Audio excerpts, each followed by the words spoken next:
Welcome back, and if you're new, thanks for stopping by. I have definitely stepped out of my comfort zone with Traxxas products and got myself an Arma, and this is the Typhon Grom BLX. It's the 223S version, which means you can run 2S or 3S, and it can go up to 50 miles per hour. That is with the 3S. I did get a 3S battery, so that's what we're going to run with, and mainly I got this to compete with the Mini Max. But let's take a closer look. Now you can see it's a bit dirty here. I could not resist. I took a drive at the hobby shop. They got a decent little track, so I ripped my sledge around, had the Mini Max out there, and a couple other vehicles. Definitely going back, they have a drifter course, they have a crawler course, and the little dirt track in back. So this is a pretty neat car. It's modeled off the 1/8 one, but this is a 1/14 scale. It has oil fluid shocks like all the others. It has aluminum links here and here. It has metal gears, so that's really, really nice, especially for this size. And it has a gyro in it. On top of that, you have clipless body mounting, so it's just this little clip here, pull it off, and you're inside. And here's our battery tray. I was going to get a Traxxas battery, but looking at this connector, it's probably just better. I went ahead and bought a Spectrum battery to go with this speed controller. You can see our little brushless motor down here, and it's nicely set up. Looks very durable and has a lot of reinforcement here, so I don't see the chassis bending or breaking easily. And this bottom is quite nice, if you ask me. Yeah. Big old wing back here for some downforce. Could have gone bigger, but I think this is a good start for my introduction to Arma. Maybe this will turn me. Probably not. I like all RC cars. I was looking at the low C Mini Bs, all that stuff. And this is kind of what I settled on since this is fairly new. This came out, I believe, in November. They had the older version, which is just the Typhon Grom. And that one's a brushed motor. I did not want a brushed motor this time around. Alright, so what all comes in the box? You got your manual. It comes with a free Arma tool, and that also has a hex and your Allen, so get both with that. Also a lot better than what you get in the Traxxas kits, if you ask me, since you only get Allens and then that little tiny tool that has multiple hexes on it. And sometimes you don't need all those for the car. Looks like a little trading card, I guess. Not sure what to do with that, but it looks pretty cool. Your manual, and then I believe there's a quick start or technical pack here. So we'll put that back in the box. Here's the controller here. It's a Spectrum SLT2, I guess. And your batteries go on the bottom here. A lot different than the Traxxas, not a big old thing. Just sets down like that. Kind of like this wheel. It's about the same size, maybe a little bigger. And you got some extra controls up here. So that's obviously to make sure your truck's going, or your buggy's going straight. This one is to, I believe, increase the speed of reaction of the servo, so that's quite nice. And then you got a power limiter here, throttle limiter, you can see THLIM. And then this, I believe, is for your steering, your gyro, and everything like that. So, pretty neat there. And finally, the car. And like I said, I already went out and drove this around at the hobby shop. I had my sledge and my Rustler out there along with the Mini Max, and they have a little dirt track. It's a new hobby shop I've never been to, and I like it a lot. They got a drift course, they got a crawler course, that dirt course, like I said. So, couldn't resist to take this on its first drive out there. But we will be driving it in the backyard here shortly. Alright, and then our car.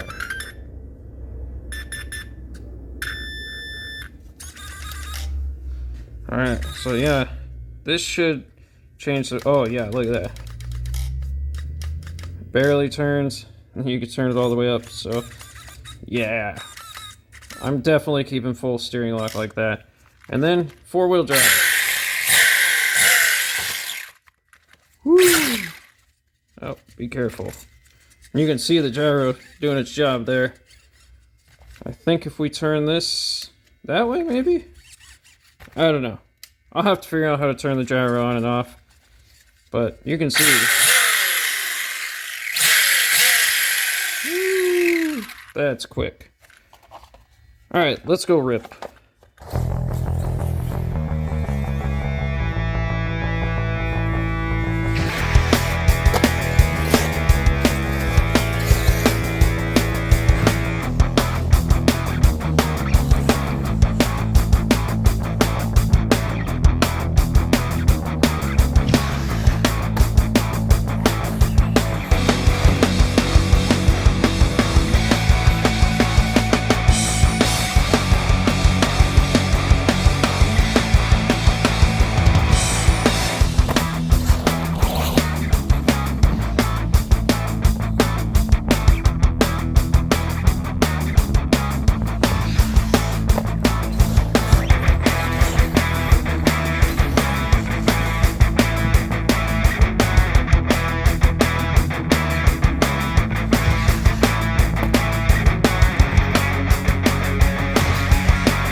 Well, I gotta say, this thing is pretty freaking incredible. It's really fast, it's durable.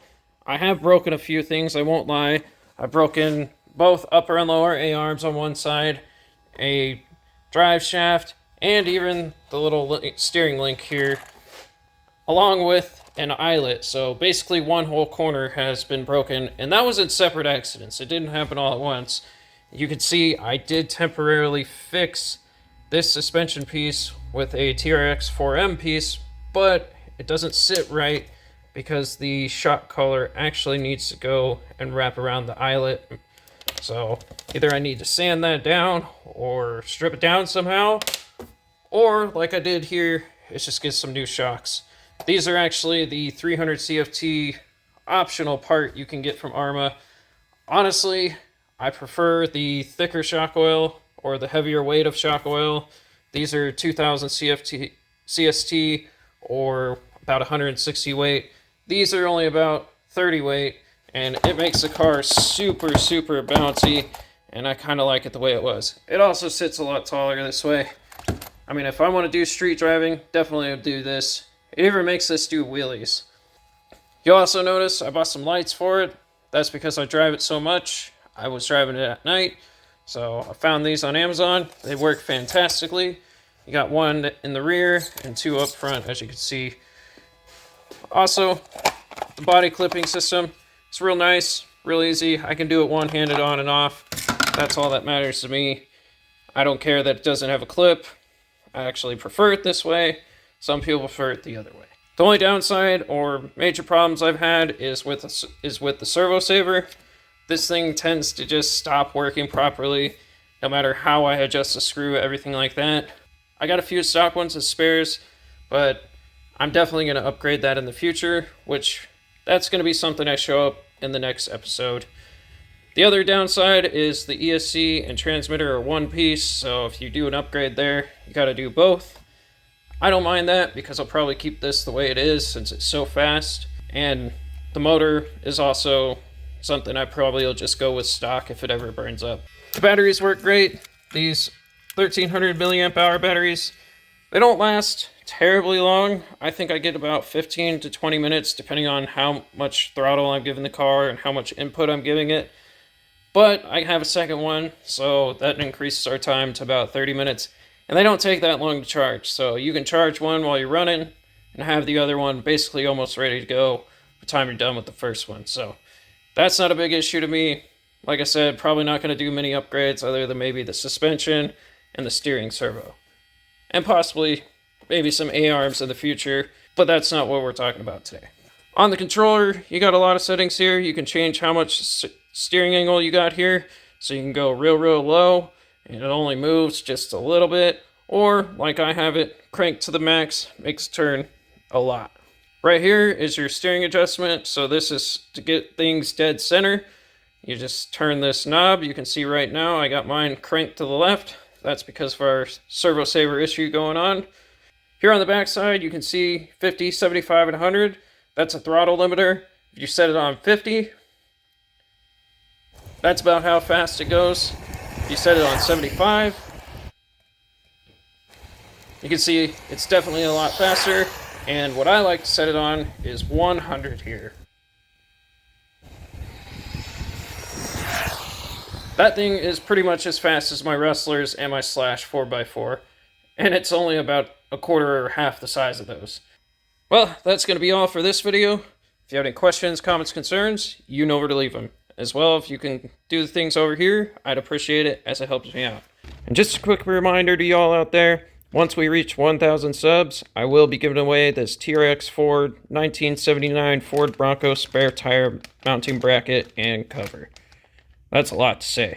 But get your family, your friends to sub, and I'll give this away. And one more thing. Since I took these off the Slash 4x4 and I have no use for them, I'll throw those in as well. You'll definitely be seeing this a lot more. I think I'm going to make Arrma part of my fleet. Definitely going to look into other Arrma rigs in the future. So expect more Arrma. I'm definitely glad I stepped out of my comfort zone for this car just because of how good it is. I thank you all for stopping by today. Hope you have a great rest of your day and take care.